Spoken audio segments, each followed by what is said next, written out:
Okay, my name is Heather Christie, and I'm here with Sandra Christie, and we're going to discuss some questions about your development. All right, so my first question is, what age are you? 53. 53. All right, and then what are the visible signs of aging that you have noticed that are happening at this time in your life?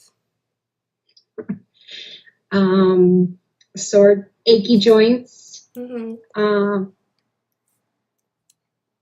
wrinkles, gray hair.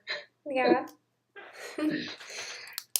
So we were just doing we read about a study from Lockman in 2004 that found that a decrease in vision, like you said, joint pain, hearing loss, and weight gain are all common symptoms of Oh, aging.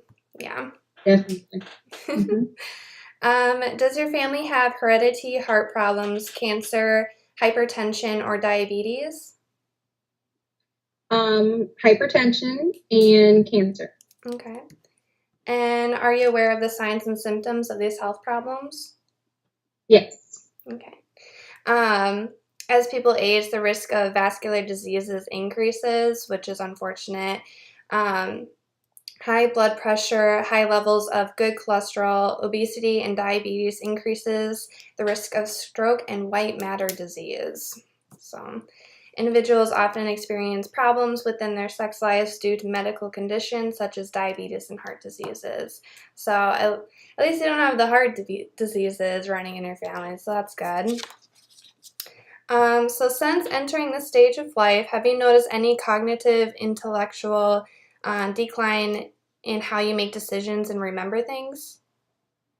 Yes. Memory is not as good as it used to be. Yeah.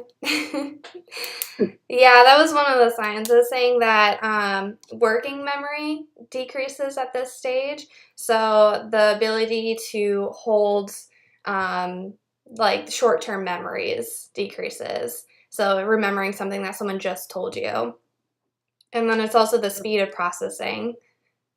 What What was that you just said? was that? What was that you just said? Oh, I was Just saying, kidding. oh. Yeah.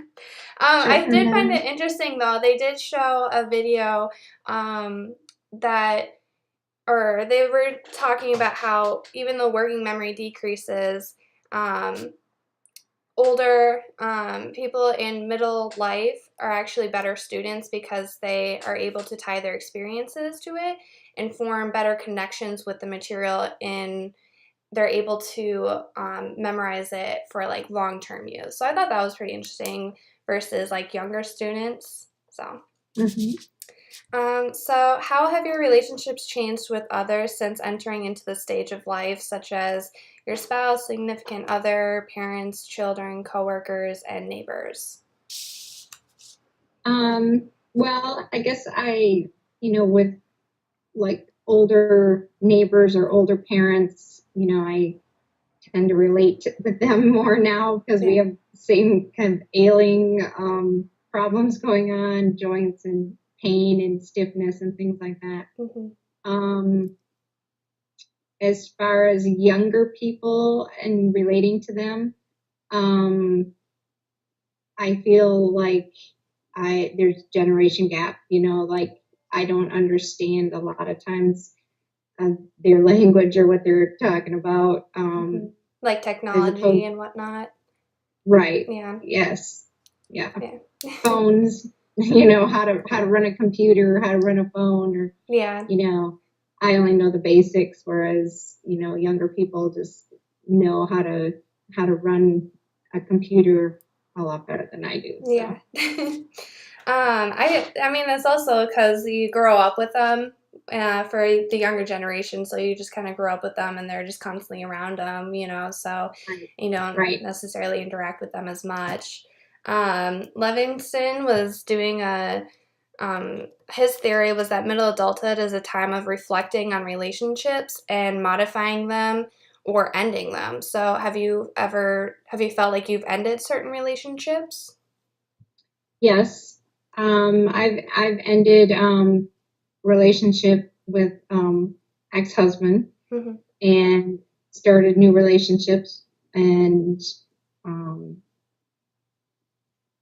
I don't know. Yeah. I don't know No, what that's to say good. about it, but Yeah. um, No, that's good. So Levinson was also saying that during this time there is outward signs of a midlife crisis, and certain signs of that is changing those relationships. But many people actually, or sorry, only about 23% of midlife adults actually experience midlife crises or crises. Have you felt like you've gone through one, or what's your experience? going through a divorce is a major crisis, whether it's midlife or not midlife. It Mm-hmm. happened to be midlife for me. Um, it was a huge um, area in my life at that time. As far as um, me trying to um, figure out midlife crisis or wanting to do other things. I'm kind of feeling like I need to change my career, so Mm-hmm. that's kind of a midlife change for me. Yeah. I've been doing dental hygiene for 28 years, and I feel like it's time to try something else. And so, Yeah, no, that's exactly what we've been reading about. That many individuals actually go through that and they want to change their career paths, and because of this reflection, and they feel like they haven't contributed, or if they're just not, if their idea of their future is not meeting up with their reality, they go through this reflection and revisal period. So it kind of sounds like that's what you're going through right now. yeah. Do you have any Mm-hmm. plans have you made new goals for your future or new plans? Yes, actually, planning on moving soon back to Wisconsin. So um, that, and once I move, I'm going to probably just do hygiene for a short amount of time while I'm transitioning into another career. So Hmm. um, Do you that have an idea on what career you're possibly going to go into instead? I would like to go into the medical billing and coding. Okay, so kind of Um, similar within the medical-ish field. Well, it just be working on a computer and something that I could do from home. So Hmm. if I want to travel, I can still do that and not be, tied to a job or have to work 8 to 5 and or go Yeah, to an office. yeah. Give It's you kind some of more where I'm flexibility. more Yeah, flexibility for sure. that's Yeah. good.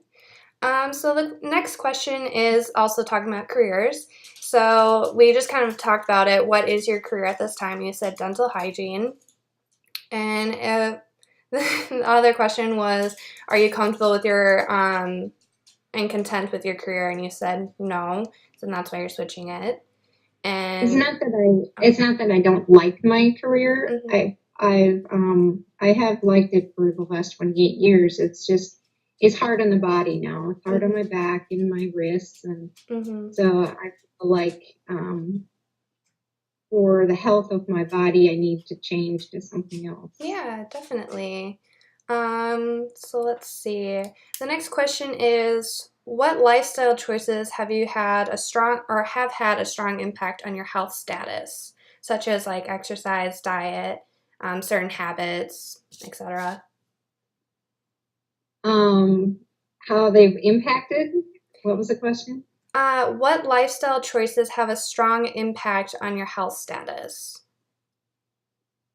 Um, let's see. I don't know how to answer that. My health status, I mean, I obviously could lose some weight and could exercise more. And, you know, I guess I'm not sure how to answer that. The job, I'm switching jobs and maybe I, would have more time to do Mm-hmm. um, exercise and I need to eat better. It's something that is always been on my mind, but I just sometimes I get out of the habit of you know It's hard. eating the right eating the right things, yes. Yeah, yeah. And And yeah, actually, during this stage, you have to diet and exercise more, it was saying in the readings, because your metabolism slows even more than like in early adulthood. So even if your diet stays the same, it's like it just decreases right. regardless. Yeah. And it's harder to lose weight, Mm-hmm. and what you eat, you know, sticks with you more easily than when you're younger. So yeah, it is important to exercise more and really watch what you eat, which is something that I'm Yeah. planning on doing here pretty soon. Did you have any like lifestyle choices when you were in early adulthood that you felt kind of helped you put you where you are in this as you're in middle adulthood? um, in my younger years, I used to teach aerobics, and that was a lifestyle that I enjoyed, and I made time for myself to go and work out, Mm-hmm. and would go and teach aerobics to a class and get that kind of enjoyment out of it. Yeah. So that was a lifestyle um, change, and which I haven't done that now Yeah. for a lot of years. So. Yeah, but it helps build you up, and they say in Right. your when you're in your prime that you should be doing things like that. So I bet it definitely helped contribute to your well-being now. Yeah. So if you could change your choices from the past, what lifestyle choices would you change? Hmm. Um, I don't know. I don't. I guess I don't really have. I mean, I never smoked, and drinking was only a social thing. So I guess I don't really have anything that I wish I could have changed. Mhm. That's fine. You can say that. Yeah. All right. The next question is: do you predict you will have, or have you felt like you have experienced a midlife crisis, which we kind of talked about already? Um, and how? So, since we have already talked about it, you said that with the divorce, you felt like that was a very major life changing, and it could be associated with the midlife crisis. So tasks during this life development by Levinson was saying that it's ending of early adulthood and reassessing life in the present and making decisions to modify it, and then reconciling polarities or contradictions in oneself or sense of self. So it's just kind of what we've been reading about. And then there was a um, study found, which I told you earlier, that only 23% of midlife adults in the US experience a life crisis. And the interesting fact about that was that it was mostly for highly educated adults and triggered by major life events, such as yourself. All right, and I think that was my last question. All right. All right, so thank you for participating in this interview. I really appreciate it. Sure. Anytime. It was fun. Yeah,